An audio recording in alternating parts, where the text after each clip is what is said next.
The crimson sun hung low over the endless expanse of the American frontier, painting the rugged landscape in shades of amber and gold.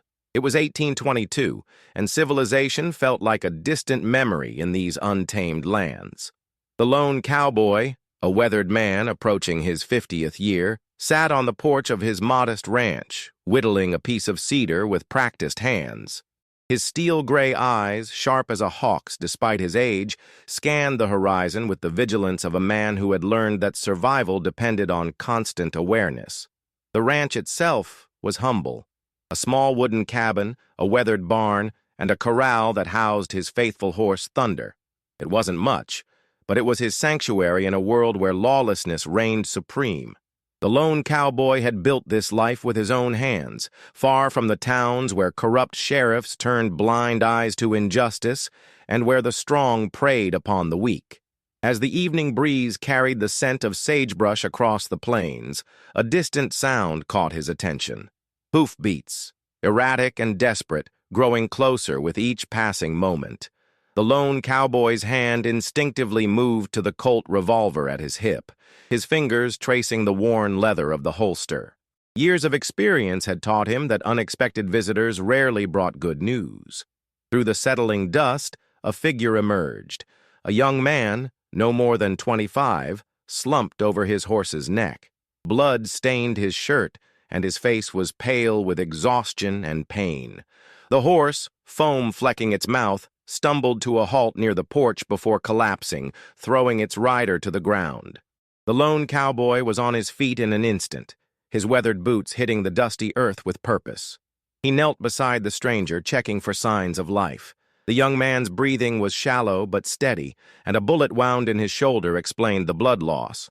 "Easy there, son," the lone cowboy murmured, his voice gravelly from years of solitude. "You're safe now." The stranger's eyes fluttered open, revealing a mixture of fear and desperation. They're coming," he whispered, his voice barely audible. "The Crimson Riders. They won't stop until—" His words trailed off as consciousness slipped away again. The lone cowboy's jaw tightened. He'd heard whispers of the Crimson Riders, a ruthless gang that operated in the shadows, leaving death and destruction in their wake. If they were after this young man, then trouble was indeed heading his way. Without hesitation, the lone cowboy lifted the stranger and carried him into the cabin. He laid him on the simple cot in the corner and began tending to the wound with the skill of a man who had patched up more injuries than he cared to remember. As he worked, cleaning and bandaging the bullet hole, he couldn't shake the feeling that this encounter would change everything. The stranger stirred as the lone cowboy finished his work. "Why?" he asked, his voice stronger now. "Why are you helping me? You don't even know who I am." The lone cowboy met his gaze steadily. "In this land, a man's past doesn't matter as much as his present actions. You came here bleeding and desperate, and that's enough for me." He paused, studying the young man's face. "Though I reckon you're going to tell me why those Crimson Riders are so keen on catching you." The stranger's name was Samuel Hayes, and as the evening wore on, his story began to unfold. He had been a member of the Crimson Riders, he admitted with shame, but had discovered something that changed everything. The gang wasn't just robbing banks and stagecoaches. They were involved in something far more sinister. They had been hired by corrupt government officials to eliminate witnesses to illegal land grabs, silencing anyone who might expose the conspiracy. "I couldn't be part of it anymore," Samuel explained, his voice heavy with regret. "When I tried to leave, they branded me a traitor. I took something, evidence of their crimes, and now they'll kill me to keep their secrets safe." The lone cowboy listened in silence, his expression unreadable. He had seen enough corruption in his lifetime to know that Samuel's story rang true. The question now was what to do about it. As if summoned by their conversation, the sound of approaching hoofbeats echoed across the plains. The lone cowboy moved to the window, peering through the gap in the curtains. 3 riders approached in the fading light, their faces hidden beneath wide-brimmed hats. Even from a distance, he could see the crimson bandanas tied around their necks, the calling card of the notorious gang. "Stay down," the lone cowboy commanded, his hand moving to his revolver. "Looks like your friends have found you." The riders stopped 50 yards from the cabin, their horses pawing the ground restlessly. The leader, a tall man with a cruel smile, called out in a voice that carried across the evening air. "We know you're in there, Hayes. Come out now, and we might make it quick." The lone cowboy stepped onto the porch, his presence commanding despite his solitary stance. "You boys are trespassing on my land," he called back, his voice steady and calm. "I suggest you turn around and ride back where you came from." The leader laughed, a harsh sound that sent chills down Samuel's spine as he watched from the window. "Old man, you don't know what you're getting into. Hand over the boy, and we'll let you live." "I'm afraid I can't do that," the lone cowboy replied, his hand resting casually on his gun. "The boy's under my protection now." The tension in the air was palpable as the two sides faced off in the gathering dusk. The lone cowboy knew he was outnumbered, but he had faced worse odds before. More importantly, he had something the bandits didn't, the moral certainty that he was fighting for what was right. The leader's patience finally snapped. "Have it your way, old man," he snarled, reaching for his weapon. What happened next was a blur of motion and gunfire. The lone cowboy's draw was lightning fast, his years of experience evident in every movement. His first shot took down the leader before the man could clear leather. The second bandit managed to get off a shot that splintered the porch railing, but the lone cowboy's return fire was deadly accurate. The third bandit, seeing his companions fall, spurred his horse and fled into the darkness, leaving behind only the echo of hoofbeats and the acrid smell of gunpowder. The lone cowboy stood motionless for a moment, his revolver still smoking in his hand. Then, with practiced efficiency, he began checking the bodies, ensuring that the threat was truly over.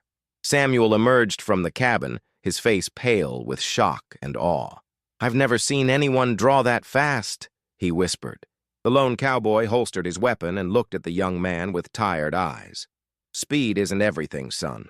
It's about knowing when to draw and having the conviction to see it through." He paused, studying Samuel's face. "But this isn't over. That third man will report back to his gang, and they'll come in force. We need to be ready." As the stars began to appear in the darkening sky, the lone cowboy and Samuel prepared for the battle that was sure to come. The old cowboy had taken a stand, and there was no turning back now. In the distance, the surviving bandits' hoofbeats faded into the night, carrying with them the promise of vengeance and the certainty that the Crimson Riders would return with overwhelming force. The lone cowboy looked up at the stars, the same stars that had guided him through countless nights on the frontier. Tomorrow would bring new challenges, but tonight he had done what was right. And in a world where justice was often in short supply, sometimes that was enough to keep a man going. The pre-dawn hours brought an uneasy quiet to the ranch, broken only by the distant howl of coyotes and the soft whisper of wind through the sagebrush. The lone cowboy had not slept. Instead, he sat by the window, his weathered hands cleaning his revolver with methodical precision. Every few minutes, his sharp eyes would scan the horizon, watching for any sign of movement in the pale moonlight. Samuel Hayes lay on the cot, his shoulder throbbing but his mind racing. The events of the evening had shaken him to his core, not just the violence, but the realization that he had found someone willing to stand against the Crimson Riders. In his months of running, he had encountered only fear and closed doors. The lone cowboy's unwavering resolve was something he had almost forgotten existed. "You should try to get some rest," the lone cowboy said without turning from the window. "Come morning, we'll need to make some decisions." Samuel shifted on the cot, wincing as pain shot through his shoulder. "How can you be so calm? They'll be back, and next time they'll bring the whole gang. Jake Morrison doesn't forgive, and he never forgets." The lone cowboy's hands stilled on his weapon. "Jake Morrison leads the Crimson Riders now." There was something in his voice, a note of recognition that made Samuel sit up straighter. "You know him?" A long silence stretched between them before the lone cowboy spoke again. "Our paths crossed once, years ago. He was different then. Younger, less cruel, but the frontier has a way of changing men, and not always for the better. He turned to face Samuel, his steel-gray eyes reflecting the lamplight. "Tell me about this evidence you took. What exactly did you discover?" Samuel reached into his shirt and withdrew a leather pouch, his movements careful due to his injured shoulder. From it, he produced a collection of documents, letters, contracts, and what appeared to be a ledger. "It started when I noticed we weren't just hitting random targets. Every job was specific, planned. We were eliminating people who had filed claims on certain pieces of land, witnesses to surveying disputes, anyone who might challenge the territorial expansion plans." The lone cowboy took the documents, his expression growing darker as he read by lamplight. The papers revealed a conspiracy that reached into the highest levels of territorial government. Corrupt officials were using the Crimson Riders to clear the way for illegal land seizures, planning to sell vast tracts of frontier territory to Eastern investors at enormous profits. "This is bigger than I thought," the lone cowboy murmured, studying a letter signed by someone claiming to be a territorial judge. "These aren't just bandits. They're hired killers working for men who hide behind law and respectability." Samuel nodded grimly. "When I found out, I couldn't stomach it anymore. I tried to leave quietly, but Morrison caught wind of it. He gave me a choice: stay and keep my mouth shut, or die. I chose a third option. I took the evidence and ran." The lone cowboy set the papers down carefully. "And now you're hoping to get this to someone who can do something about it? There's a federal marshal in Denver, Thomas Garrett. He's one of the few honest lawmen left in the territory. If I can get these documents to him—" Samuel's voice trailed off as the magnitude of the journey ahead became clear. "Denver's a long way from here," the lone cowboy observed, "and Morrison won't let you get within 100 miles of it." As if summoned by their conversation, the sound of a single horse approaching broke the morning stillness. The lone cowboy was at the window instantly, his hand on his gun. A lone rider approached under a white flag, a parley in the unwritten code of the frontier. The rider was a woman, which surprised both men. She was perhaps 30 years old, with auburn hair tied back severely and clothes that had seen hard travel. She stopped her horse 20 yards from the cabin and called out, "I'm looking for Samuel Hayes. I know he's in there." The lone cowboy stepped onto the porch, his revolver visible, but not drawn. "State your business, ma'am." The woman's eyes were fierce and determined. "My name is Catherine Morrison. Jake Morrison is my brother, and I've come to warn you both. The entire gang is riding this way. 20 men, maybe more. They'll be here by sunset." Samuel appeared in the doorway, his face pale. "Morrison's sister? But why would you—" "Because I know what my brother has become," Catherine interrupted, her voice heavy with pain and anger. "I've been tracking the gang for months, trying to find evidence of their crimes. When I heard about the documents you took, I knew this might be our only chance to stop them." The lone cowboy studied her carefully. "And why should we trust you? This could be a trap." Catherine reached into her saddlebag and produced a badge, a deputy marshal's star. "I've been working undercover for Marshal Garrett. He sent me to find Samuel and the evidence, but I was too late. My brother's men were already closing in." The revelation changed everything. Here was not just a way to get the evidence to Denver, but someone with the authority to act on it. However, the immediate problem remained. 20 armed men would arrive by sunset, and the 3 of them couldn't possibly fight them all. "There's a way," the lone cowboy said after a long moment of thought, "but it's dangerous, and it'll require perfect timing." He looked at Catherine. "How well do you know your brother's tactics?" "Better than I'd like to admit," she replied grimly. "He's predictable in some ways. He always surrounds his target, always leaves himself an escape route, and he never attacks without overwhelming force." The lone cowboy nodded. "Then we use that against him. But first, we need to prepare." The day passed in a blur of activity. The lone cowboy had spent years preparing for the possibility of a siege, and his ranch was better fortified than it appeared. Hidden rifle ports in the cabin walls, strategically placed obstacles in the yard, and even a tunnel that led from the cabin to the barn, all testament to a man who had learned to expect trouble. Catherine proved to be as skilled as any man with both rifle and pistol, and her knowledge of the gang's methods was invaluable. Samuel, despite his injury, insisted on helping with the preparations. The documents were carefully hidden in multiple locations, ensuring that even if the worst happened, the evidence would survive. As the sun began its descent toward the western horizon, the lone cowboy gathered his unlikely allies. "Remember," he said, his voice calm despite the approaching danger, "we're not trying to kill them all. We just need to hold them off long enough for Catherine to get away with the evidence." "I'm not leaving you to face them alone," Catherine protested. "You are if you want to see justice done," the lone cowboy replied firmly. "Those documents are more important than any of our lives. They're the key to stopping not just the Crimson Riders, but the corruption that created them." As the first shadows of evening began to stretch across the plains, dust clouds appeared on the horizon. The Crimson Riders were coming, and with them, the reckoning that had been building since the moment Samuel Hayes had chosen conscience over complicity. The lone cowboy checked his weapons one final time, his mind already calculating angles and distances. He had faced long odds before, but never with so much at stake.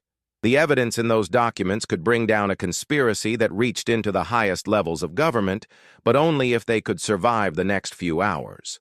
"Whatever happens," he said to his companions, "we make our stand here, for justice, for truth, and for the hope that this frontier can be something better than a playground for the corrupt and the cruel."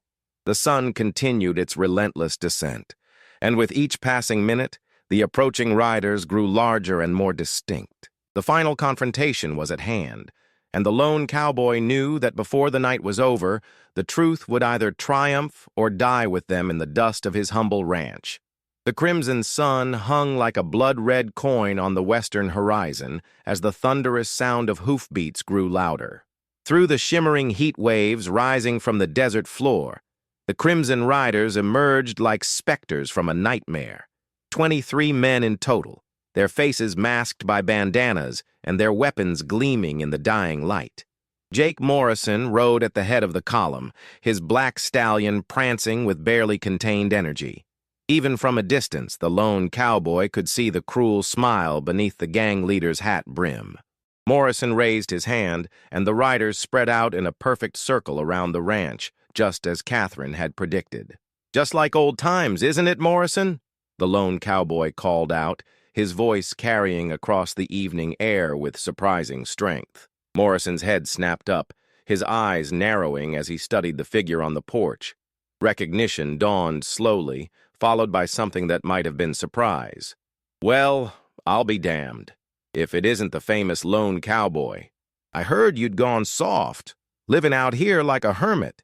Soft enough to put 2 of your boys in the ground last night," the lone cowboy replied evenly. "And ready to do the same to the rest of you if you don't turn around and ride away."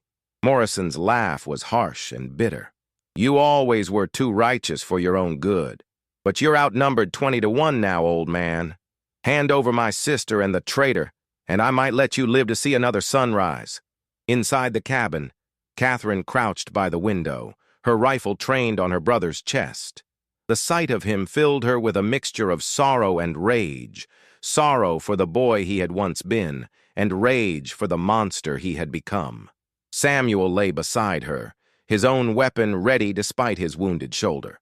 "He's not going to give up," Samuel whispered. "Morrison would rather burn this place to the ground than let me escape with those documents." Catherine's jaw tightened. "Then we'll have to make sure he doesn't get the chance." The lone cowboy stepped down from the porch, his movements deliberate and calm. "You want them, Jake? Come and take them, but you'll have to go through me first." Morrison's eyes glittered with malice. "With pleasure, old friend." The gang leader raised his hand, and chaos erupted. Gunfire exploded from all directions as the Crimson Riders opened fire on the cabin.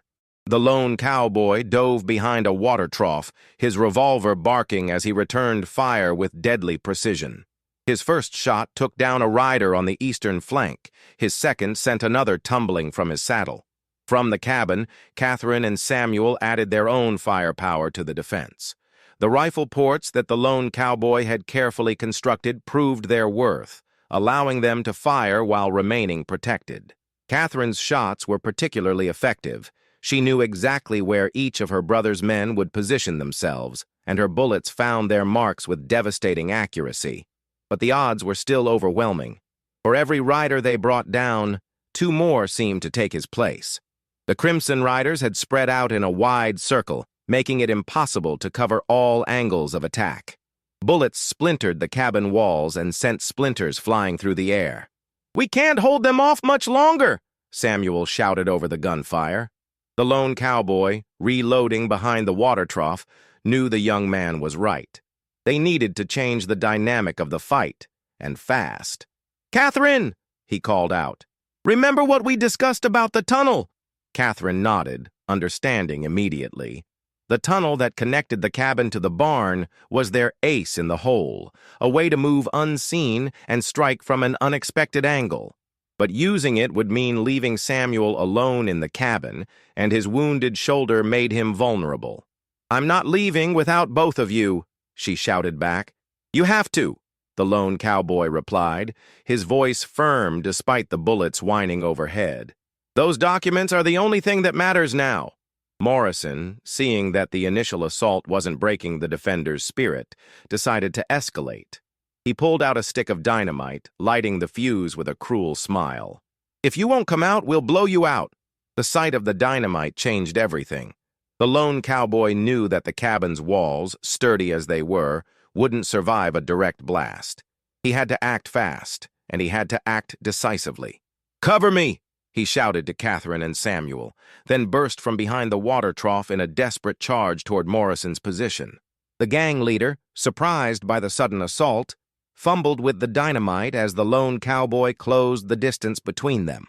Other riders turned their weapons toward the charging figure, but the lone cowboy's movements were erratic and unpredictable, making him a difficult target. Catherine, seeing her chance, slipped through the tunnel to the barn. From there, she could see the entire battlefield and had a clear shot at several of the riders who were focused on the lone cowboy's charge. Her rifle cracked repeatedly, each shot carefully aimed and devastatingly effective. The lone cowboy reached Morrison just as the gang leader threw the dynamite. The 2 men collided in a tangle of arms and legs, rolling in the dust as they fought for control. The dynamite landed harmlessly in the dirt, its fuse sputtering out in the sandy soil. "You should have minded your own business," Morrison snarled, drawing a knife from his boot. "Should have," the lone cowboy agreed, blocking the knife thrust with his forearm. "But then I wouldn't be me." The fight was brutal and desperate. Morrison was younger and stronger, but the lone cowboy had experience and determination on his side. They rolled across the ground, each trying to gain the upper hand while the battle raged around them. Samuel, alone in the cabin but inspired by the lone cowboy's courage, continued to fire through the rifle ports. His shots were less accurate due to his injury, but they kept the riders honest, preventing them from advancing on the cabin. Catherine, from her position in the barn, had become a deadly sniper. Her knowledge of the gang's tactics and her skill with a rifle were decimating their ranks. One by one, the Crimson Riders fell until only a handful remained. The turning point came when Morrison, in his struggle with the lone cowboy, accidentally triggered his own horse. The stallion reared up, its hooves flashing dangerously close to both men. Morrison rolled away to avoid the hooves, giving the lone cowboy the opening he needed. The older man's fist connected with Morrison's jaw with a satisfying crack, sending the gang leader sprawling in the dust. Before Morrison could recover, the lone cowboy had his revolver pressed against the man's throat. "It's over, Jake," the lone cowboy said, his voice steady despite his labored breathing. "Call off your men." Morrison's eyes burned with hatred, but he could see that the battle was lost. Of his 23 riders, only 5 remained, and they were surrounded by the deadly crossfire from the cabin and barn. "You haven't won anything," Morrison spat. "There are others who will take my place. The corruption goes deeper than you know." "Maybe," the lone cowboy acknowledged, "but it starts with you." Catherine emerged from the barn, her rifle still trained on the remaining riders. "Jake Morrison, by the authority vested in me as a deputy U.S. Marshal, you're under arrest for murder, conspiracy, and crimes against the territorial government." The remaining Crimson Riders, seeing their leader captured and their cause lost, threw down their weapons in surrender. The siege was over, but the lone cowboy knew that the real battle, the fight for justice, was just beginning. As the sun finally disappeared behind the western mountains, painting the sky in shades of purple and gold, the lone cowboy looked around at the aftermath of the battle. His ranch was scarred but still standing, much like himself, and in the gathering darkness, he could see the first glimmer of hope that justice might finally prevail in this lawless land. The documents were safe, the gang was defeated, and for the first time in months, Samuel Hayes could breathe freely.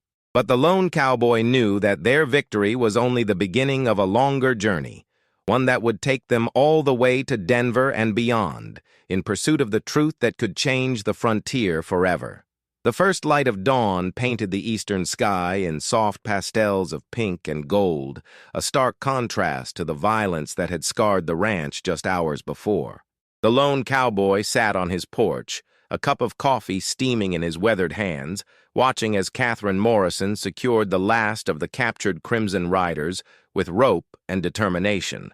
Jake Morrison sat apart from his men, his hands bound behind his back, his face a mask of sullen defiance.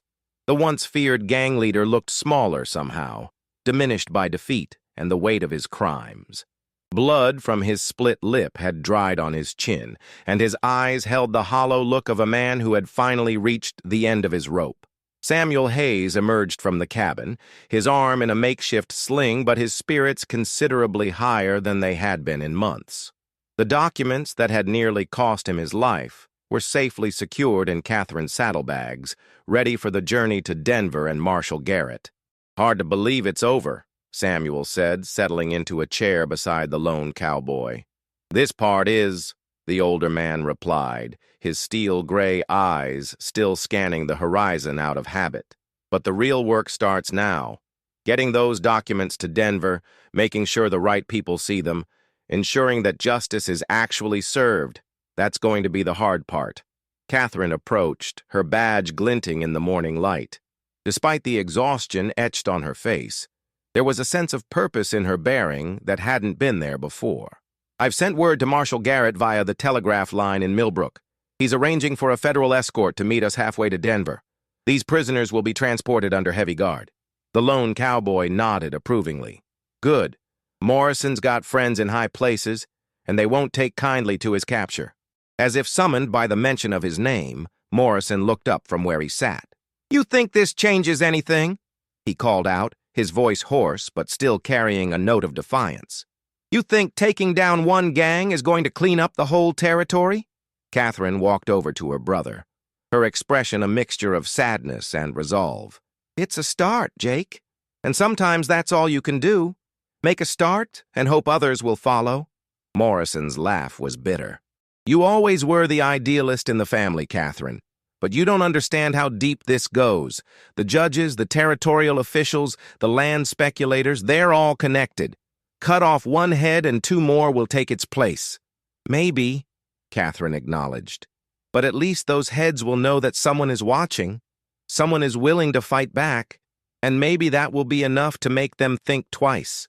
The sound of approaching hoofbeats interrupted their conversation.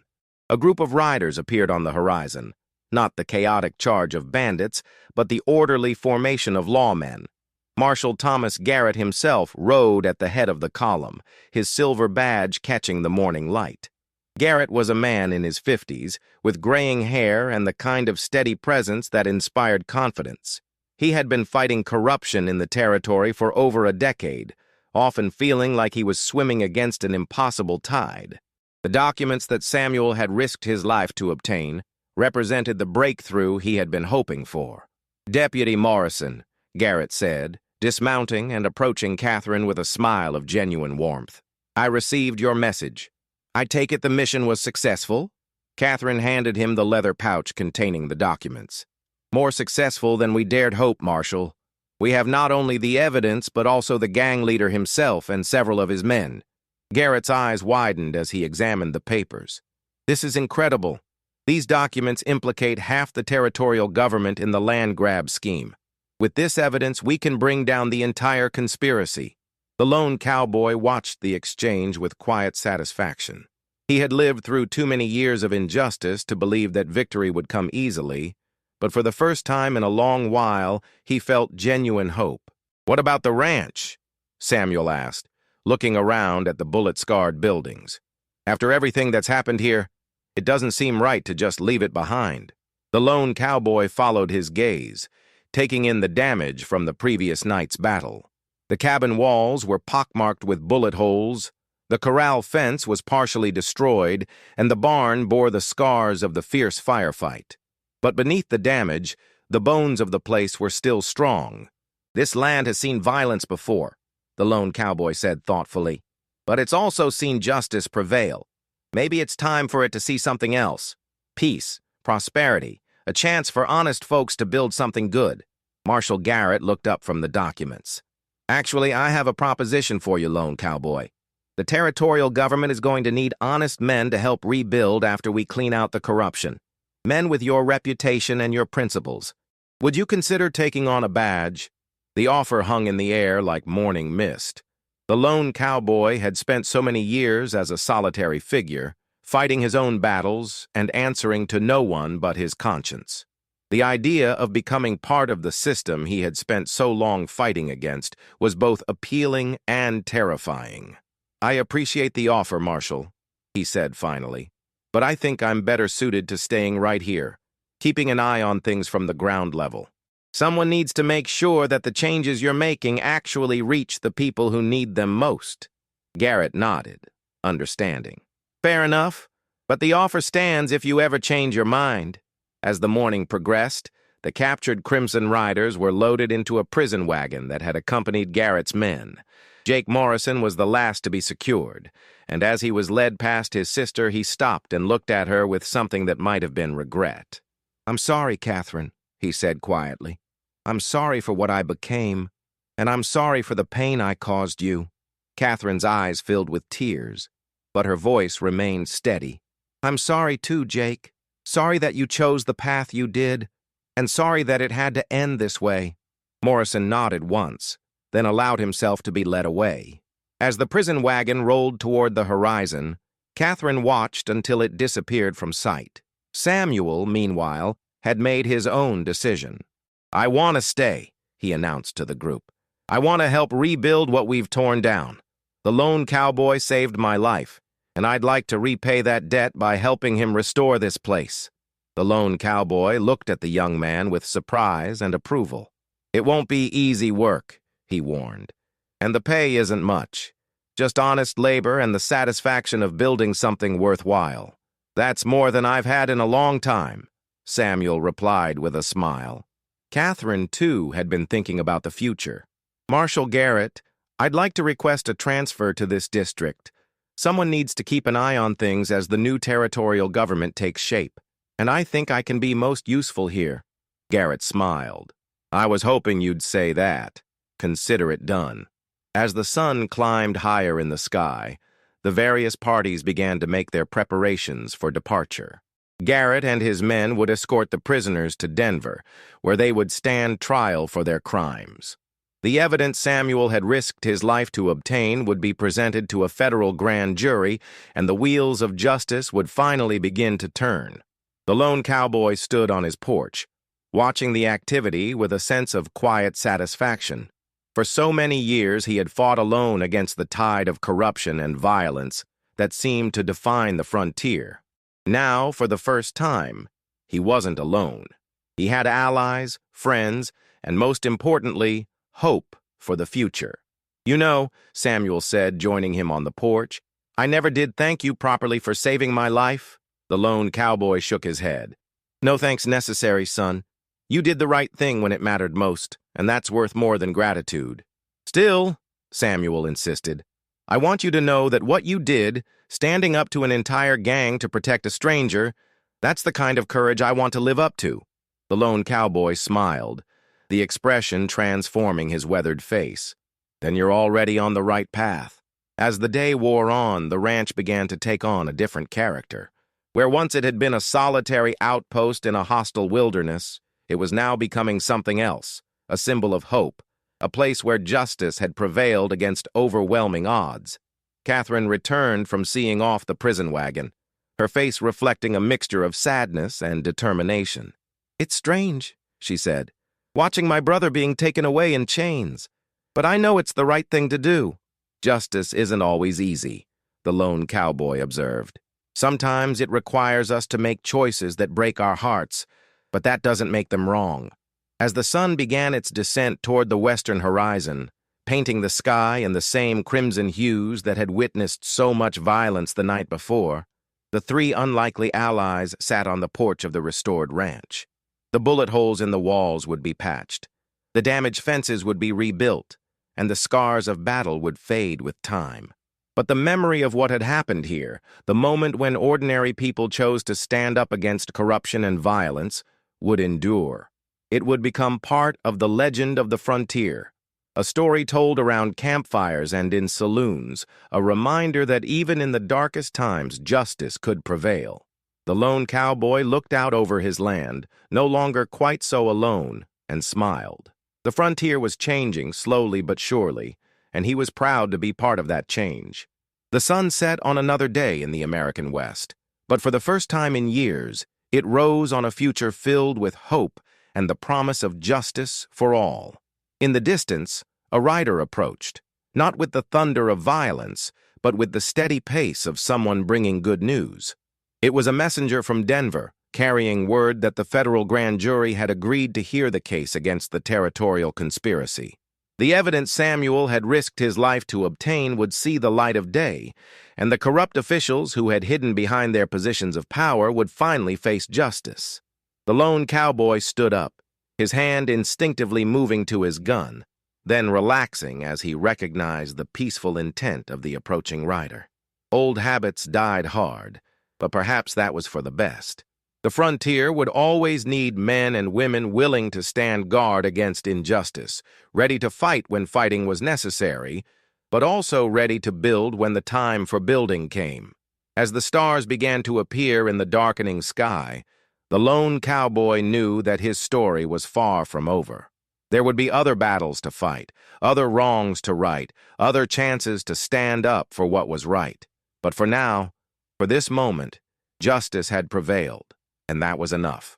The frontier stretched out before them, vast and full of possibility, and the lone cowboy was no longer riding alone.